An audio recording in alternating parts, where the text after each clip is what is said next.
সুধী দর্শক,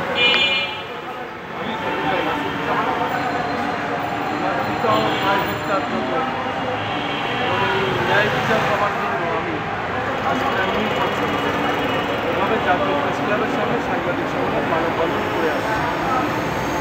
এখন আমরা অন্তর্বর্তী সরকার এবং এই অন্তর্বর্তী সরকার আমাদের ঘোষণা আমরাই এনেছি, কিন্তু এই অন্তর্বর্তী সরকার প্রধান ওনাদের কাছে, বিশেষ করে উপদেষ্টা পরিষদের কাছে, প্রধান উপদেষ্টা সহ স্বরাষ্ট্র উপদেষ্টা, আইন উপদেষ্টা, সংশ্লিষ্ট সকল কর্মকর্তাদের প্রতি আমার আহ্বান, আমি আমার পিতা ও ভাই হত্যার বিচার চাই এবং 3টা ব্যবসা প্রতিষ্ঠান লুটপাট হয়েছে, বাড়িঘর লুটপাট হয়েছে, নগদ অর্থ এবং স্বর্ণালঙ্কার সহ আমি সব ক্ষতিপূরণ চাই এবং এই ক্ষতিপূরণ আজ দীর্ঘ 17 বছর আমি বাড়িতে যাই না, যেহেতু মামলাও করেছি, কিন্তু মামলা শেখ হাসিনার আমল হতো না, মামলা ওই অবস্থায় ধামাচাপায় করে আছে, যেহেতু আওয়ামী লীগ সরকার, সরকার, সরকার, শেখ হাসিনার সরকার এটা করতে যায়নি।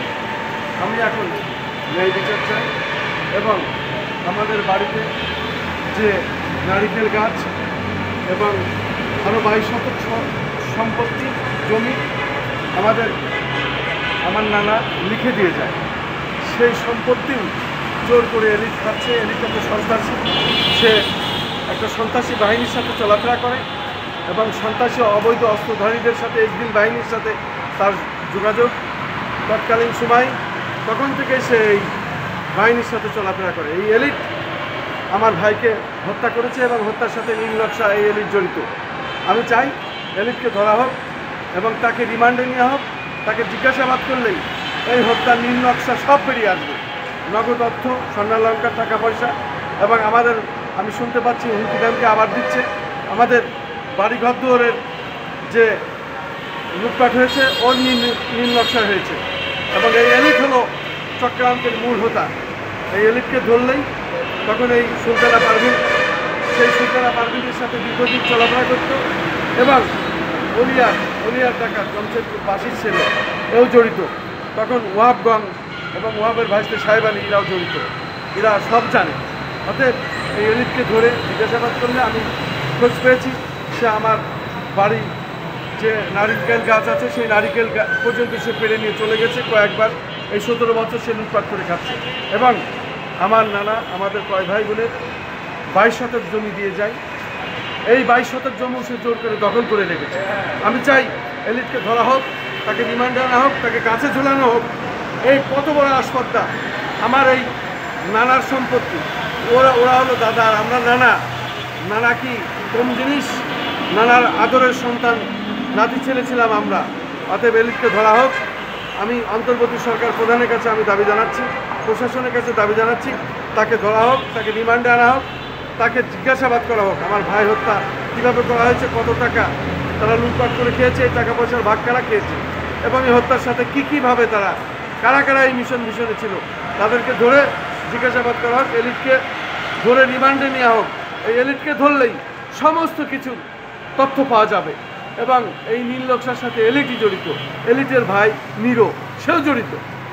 আমি বলবো কারা এই নীল নকশার সাথে ছিল, যেহেতু ওই এলাকায় এমপি মন্ত্রী তাদের নির্দেশের বাইরে কোনো কিছু ছিল না, আর তাদের সাথেই ছিল তারা সম্পৃক্ত, বিশেষ করে আব্দুল হাই, সোনা শিকদার এবং ওই সময়ের মাফিয়া বিশেষ করে ছিল হচ্ছে জয়নাল হাজারি এবং এক্সেন হোসেন জাকির, এরা প্রত্যেকেই জড়িত ছিল। এদেরকে ধরলে পরে পানি উন্নয়ন বোর্ডে অনেক টাকা আমার ভাইয়ের পাওনা আছে, এলজিডির অনেক টাকা পাওনা আছে, আমারও অনেক টাকা পাওনা আছে। এই টাকা পয়সার লোভে এই এলিট সুপরিকল্পিতভাবে এই মাফিয়া গংদের নিয়ে এমপি মন্ত্রীদের সহযোগিতায় এবং মাফিয়াদের সহযোগিতায়, জয়নাল হাজারির সহযোগিতায় এই হত্যাকাণ্ড ঘটানো হয়েছে। আমি এদের প্রত্যেককে আইনের আওতায় আনতে চাই।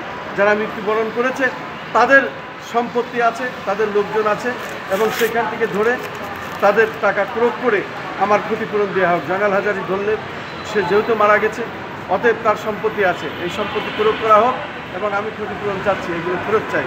যেভাবেই হোক অন্তর্বর্তী সরকার যদি এটা মনে করেন যে উনি এই বিচার করবেন, এবং এই বিচার উনি অবশ্যই আমাদের ক্ষতিপূরণ সহকারে দিতে পারবেন। যারা জীবিত আছে তাদেরকে ধরে দেশের প্রচলিত আইনে আমি ফাঁসি চাই, ফাঁসি চাই, ফাঁসি চাই, তাদের আইনের আওতায় আনা হোক। আমি খন্দকার মাসুদুজ্জামান, এই 19টি বছর আমি এইভাবে পথে পথে ঘুরছি। আমি চাই দেশে ন্যায় বিচার প্রতিষ্ঠিত হোক। আমার মতো সারা বাংলাদেশে অনেককেই আছে, তাদেরও ন্যায় বিচার করা হোক। এবং এই সরকার যদি ন্যায় বিচার করে তাহলে পরে এই সরকার আরও দীর্ঘদিন থাকবে। সংস্কারের প্রধানই হলো এই ন্যায় বিচার করা। অতএব এই ন্যায় বিচার আপনি করুন এবং আমরা আপনার সঙ্গে আছি। আমি আপনাকে ঈদ মোবারক জানাচ্ছি। ঈদ মোবারক, ঈদ মোবারক এবং সালাম। আসসালামু আলাইকুম। ধন্যবাদ। কেটে দেবো। হ্যাঁ।